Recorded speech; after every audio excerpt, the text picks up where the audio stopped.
Hello guys, welcome back again sa ating programang The Action Man at sa ating YouTube channel. Miguel shoutout po sa lahat natin ng mga viewers Luzon, Visayas at Mindanao all over the world.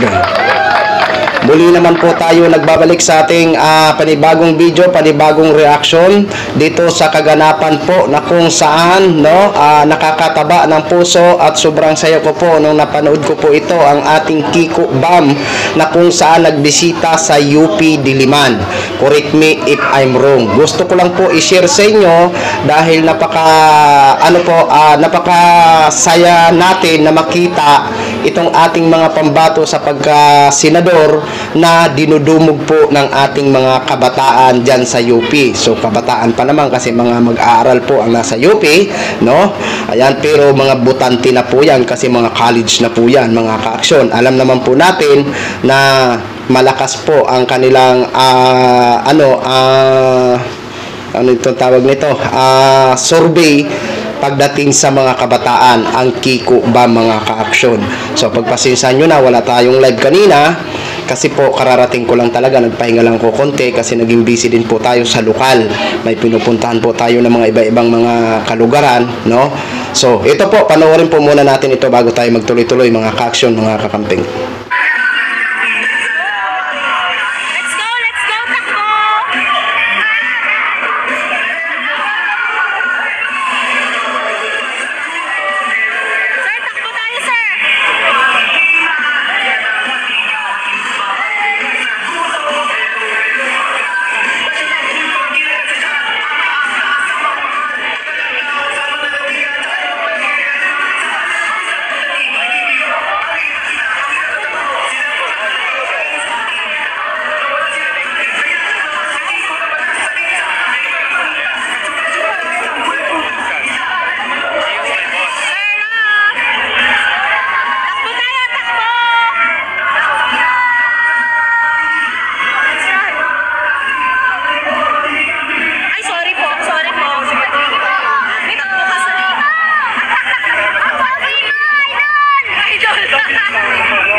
Una rin nabigo sa pag-ibig. Buti na lang nabigo. Kasi kung hindi ako nabigo, di wala kami na Sharon ngayon. Kaya sa mga kabataan, pag nabigo kayo at masakit, okay lang yun. Darating din ang Sharon o Kiko sa buhay nyo. Kumbaga, it's okay not to be okay. Dahil umibig ulit. Parang sa kampanya, hindi man natin nakuha ang ating layunin at binalo at binala noong nakaraang 2022. Hindi ba tumaya tayo dahil mahal natin ang Pilipinas, mahal natin ang ating mga anak, kaya tayo lumaban dahil sa pagmamahal sa bayan. Kaya kung tayo'y nabigo, ay kailangan magmahal tayo. Yan ang ating dahilan kung bakit nandito tayo ngayon. Dahil anawagan para sa ating mga volunteers na sumama sa ating kampanya. Kami ni Bam Aquino o magkatandem sa February 11, kung may oras kayo, puntahan kami sa Dasma Stadium. Pupunta rin nun si Bang Lenny, Lisa Ontiveros, of course, si Nalaila will be there. Yan ang magiging kick-off ng ating proclamation rally at kampanya for 2025 May. Kaya sa huli, bakit Bakit tayo tumatakbo ulit? Ano ba nakita natin sa mga pangyayari sa bansa ngayon na may kinalaman sa gobyernong tapat na pinaglaban natin noon? Hindi ba mas lalong kinakailangan ipaglaban ang tapat na pamumuno dahil sa mga nakikita natin kurakot na matindi, hindi ba? Hindi tapos. Kaya sa akin, ang tingin ko, ang tinuturing kong sagradong tungkulin ang lumaban at ipanalo para sa ating bayan, para sa Pilipinas, ang ating mga kandidatura. At sana yun din, ituring din ninyo bilang volunteers. Ituring din ninyo sagradong tungkulin na ipanalo natin itong alala na ito, ipanalo natin para sa taong bayan. Sama-sama tayong kikilos. At sa huling banda, mula pa ng aking pagiging student leader dito sa UP, hanggang sa ngayon, naniniwala ako ang tunay na makapangyarihan ay ang taong bayan kumitindig, kumakaya, kumikilos, naging bahagi, nakikibaka para sa ganang tunay na makapangyarihan. Magandang hapon sa kanilang lahat, huwag tayong bibigil, darating din ang liwanag sa dilim.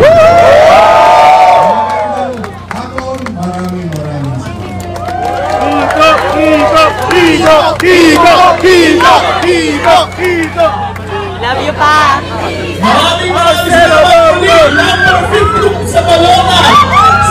So yun na ho mga ka-action, mga kakamping klo, napakinggan na po natin ang mensahe ni former Senador Kiko Pangilinan at magiging senador uli ngayong midterm election kung palarin sa kanilang kandidatura. At syempre, hindi po tayo mawawala sa pagsuporta po sa ating mga pambato na Kiko Bam at iba pang mga senador, mga ka-action, mga kakamping. Sa gin-upload po natin na video nung nakaraan, nagbasa po tayo ng mga comment. May mga pro-Marcos na mga supporters po na nagsasabi na kahit Marcos po sila, ay pipiliin din po nila si Kiko at Bam Aquino. Maraming salamat naman po sa mga pro-Marcos na nagtitiwala dito sa aming mga pambato. So, mahalaga po talaga na magtulungan po tayo, kahit pro-Marcos po kayo, pro-Isko po kayo, magtulungan po tayo kung sino po ba talaga ang karapat-dapat na iluklok natin sa pagkasenador na pantay po at patas ang kanilang serbisyo para sa mamayang Pilipino at makakatulong kay Mr. President Bongbong Marcos.